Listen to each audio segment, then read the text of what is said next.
In the digital age, I feel that I have the duty to encapsulate stories digitally for people to remember generations beyond. Because it used to be written word, then the radio, and now we all, with social media and the internet, have access to tell stories that will be remembered forever. Through this time at the Woodbeck team over the last year, we're working really hard on actually telling stories. And so it's a fun process that I'll be able to use for the rest of my life that I'm learning here. I grew up in a small town called Weberville, only 2,000 people, farm town.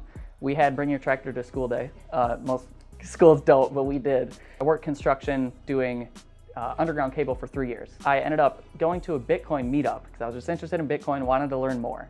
And I met this guy named Jake Herbert. He's an Olympic wrestler. We started a business together through meeting at the Bitcoin meetup. And he actually worked with Jessica Woodbeck, who was the team leader of the brokerage. Eventually, he was like, oh, you have to interview with Jess Woodbeck. She's looking for a media guy. I see you on Snapchat all the time. That was literally my qualifications. I used Snapchat in front of him a couple times, like, you'll be perfect. After being onboarded full time, I ended up actually moving out near Detroit. That's how I ended up in real estate. It was not really a plan at all. It was just a chain of events.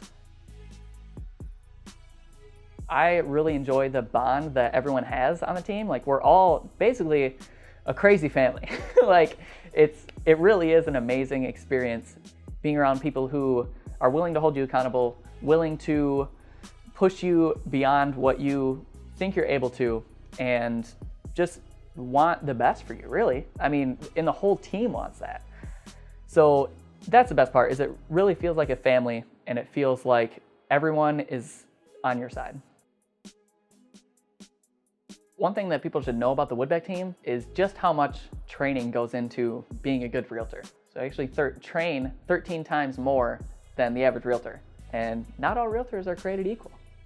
And so they're cut a little bit different in this section of the woods.